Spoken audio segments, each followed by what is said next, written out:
السلام علیکم عزیز طلباء کرام،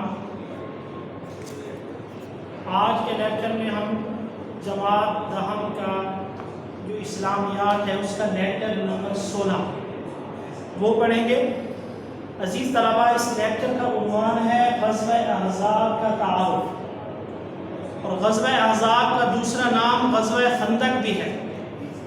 عزیز طلباء، میں کوشش کروں گا نہایت اختصار کے ساتھ جامع تعارف آپ کے سامنے پیش کیا جائے، تاکہ آپ کو پتہ چلے کہ حضور علیہ السلام کی اس غزوہ کی جو اہم معلومات ہیں وہ آپ تک بآسانی پہنچ سکے۔ تو غزوہ احزاب، احزاب کے معنی ہیں، یہ حزب کی جمع ہے۔ احزاب کا کیا معنی ہے؟ احزاب حزب کی جمع ہے۔ حزب کا معنی پیارے بچوں ہوتے ہیں گروہ، لشکر، ایک جماعت۔ احزاب اس کی جمع ہے، اس کا معنی ہوگا بہت سے گروہ، بہت سے لشکر، بہت سی جماعتیں۔ تو غزوہ احزاب کو غزوہ احزاب اس لیے کہا جاتا ہے کہ اس غزوے میں بہت سے کفار مکہ کے تمام قبائل، کفار مکہ کے تمام قبائل مل کر، اور اسلام دشمن تمام قبائل مل کر، جس میں یہودیوں کے تمام قبائل، بنو نذیر، بنو قینقاع، بنو غطفان، بنو کنانہ، بنو اسلم، بنو اشجع، بنو مرارہ، یہ سارے بنو مزارہ، یہ سارے قبائل مل کر ایک ہی طاقت انہوں نے جمع کی اور مسلمانوں پر حملہ آور ہونے کے لیے تیار ہوئے۔ تو یہ بہت سی قوت، بہت سی جماعتیں، بہت سے قبائل مل کر چونکہ مسلمانوں پر حملہ آور ہونے کے لیے اکٹھے ہوئے، اس لیے اس غزوہ کو غزوہ احزاب کہا جاتا ہے۔ تو یہ احزاب کے لفظی معنی میں نے آپ کے سامنے بیان کیے، اور احزاب کے دوسرا نام ہے غزوہ خندق۔ خندق اس لیے کہا جاتا ہے کہ اس غزوہ میں اللہ کے پیغمبر نے صحابہ سے مشورہ کیا، اور صحابہ میں سے مشہور صحابی رسول حضرت سلمان فارسی رضی اللہ تعالی عنہ کے مشورے کے مطابق اللہ کے پیغمبر نے مدینہ کی شمال کی جانب ایک خندق کھدوائی، تاکہ دشمن مدینے کے شہر میں نہ پہنچ سکے۔ شہر کو محفوظ کرنے کے لیے، شہری آبادی کو محفوظ کرنے کے لیے اللہ کے پیغمبر نے وہ خندق کھدوائی۔ اس وجہ سے اس غزوہ کو غزوہ خندق بھی کہا جاتا ہے۔ آگے چلتے ہیں اگلے پوائنٹ کی طرف۔ غزوہ احزاب کے اسباب کیا تھے؟ تو پیارے بچوں، اختصار کے ساتھ یاد رکھنا کہ مدینہ میں یہودیوں کے بہت سے قبائل آباد تھے۔ مدینہ کے مضافات میں بنو قریظہ تھے، بنو نذیر تھے، بنو قینقاع تھے۔ تو اللہ کے پیغمبر نے مدینہ میں جا کر میثاق مدینہ کے نام سے ان سے معاہدہ کیا، جسے میثاق مدینہ کہا جاتا ہے۔ اور اس کی کچھ شکیں ایک دو میں آپ کے سامنے بیان کر دیتا ہوں۔ ایک شک یہ تھی کہ ہم میں سے کوئی بھی دوسرے کے دشمن کا ساتھ نہیں دے گا، یعنی مسلمان یہودیوں کے دشمن کا یہودیوں کے خلاف ساتھ نہیں دیں گے، اور یہودی مسلمانوں کے دشمن کا مسلمانوں کے خلاف ان کے دشمن کا ساتھ نہیں دیں گے۔ اسی طرح ایک شک یہ تھی اگر کوئی مدینے پر حملہ آور ہوگا تو سارے مل کر مدینے کا دفاع کریں۔ لیکن یہود مدینہ نے اللہ کے پیغمبر کی دشمنی میں آ کر وہ سارے انہوں نے معاہدات توڑے۔ بنو قینقاع نے مسلمانوں کا قتل عام کیا، جس کی وجہ سے اللہ کے پیغمبر نے انہیں جلا وطن کیا، یہ خیبر میں آ کر آباد ہوئے۔ بنو نذیر نے نعوذ باللہ سازش کے تحت اللہ کے پیغمبر کو نعوذ باللہ شہید کرنا چاہا، تو اللہ کے پیغمبر نے انہیں جلا وطن کیا، 10 دن کا ٹائم دیا، فرمایا جو کچھ لے جا سکتے ہو لے جاؤ اور مدینہ چھوڑ دو۔ یہ بھی لوگ مدینہ خیبر میں آ کر آباد ہوئے۔ تو اب خیبر جو تھا اسلام دشمن طاقتوں کا بہت بڑا مرکز بن گیا۔ اب یہ خیبر کے یہودی گئے کفار مکہ کے پاس، ان کے بڑے بڑے سردار جن میں ابو سفیان تھا، ان کو قائل کیا کہ ہم سارے مل کر جتنے بھی اسلام دشمن قبائل ہیں یک بارگی ہم مسلمانوں پر حملہ آور ہوتے ہیں، نعوذ باللہ مسلمانوں کی ایسی کی تیسی کریں۔ تو انہوں نے کفار مکہ کو قائل کیا، قسمیں اٹھائیں، خانہ کعبہ کا غلاف پکڑ کر یقین دلایا کہ ہم تمہارا ساتھ دیں گے مسلمانوں کے خلاف۔ تو اس طرح یہ بہت بڑا لشکر جن قبائل کا میں نے نام لی، یہ سارے قبائل مل کر اکٹھے ہو کر مسلمانوں پر حملہ آور ہونے کے لیے مدینہ کی طرف روانہ ہوئے۔ تو یہ غزوہ احزاب کے اسباب۔ اگلا پوائنٹ ہے غزوہ خندق کی کھدائی۔ خندق کی کھدائی کس طرح کی گئی، کس جانب کی گئی؟ تو پیارے بچوں یاد رکھنا، مدینے کی جو جغرافیائی حیثیت تھی وہ کچھ اس طرح تھی کہ مشرق اور مغرب کی طرف پتھریلی سخت بڑی بڑی چٹانیں تھیں، نوکدار چٹانیں تھیں کہ ان پر چلنا آسان نہ تھا، اور مدینہ کے جنوب کی طرف جو تھا وہ گھنے باغات تھے، اس طرف سے بھی دشمن کے آنے کا کوئی خطرہ نہیں تھا، لیکن شمال کی طرف سے مدینہ کھلا اور غیر محفوظ تھا۔ تو اللہ کے پیغمبر نے صحابہ سے مشورہ کیا کیا جائے۔ مشہور صحابی رسول حضرت سلمان فارسی رضی اللہ تعالی عنہ نے مشورہ یہ دیا کہ ہم فارس میں جب دشمن کے آنے کا ہمیں خطرہ ہوتا تھا اور ہمیں یہ ہوتا تھا کہ دشمن ہم پر زیادہ بھاری ہے، زیادہ ہے، طاقتور ہے، تو ہم خندقیں کھود دیا کرتے تھے۔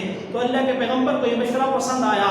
آپ علیہ السلام نے صحابہ کو حکم دیا شمال کی جانب خندق کھودنے کا۔ تو 6 دن کی مشقت شاقہ سے دن اور رات کر کے 6 دن میں یہ لمبی 3.5 میل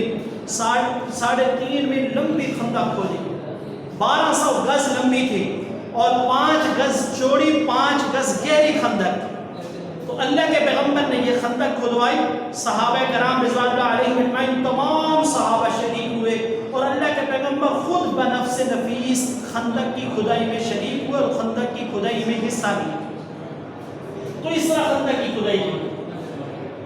اگر تمہیں مدینہ منورہ کا محاصرہ، اب جب کفار مکہ اکٹھے ہو کر تمام قبائل مل کر، یہود مل کر سارے مسلمانوں پر سب نے جلغار کی، مسلمانوں پر حملہ آور ہوئے، مدینہ پہنچے تو شمال کی جانب سے آگے اپنے سامنے خندق ہوا۔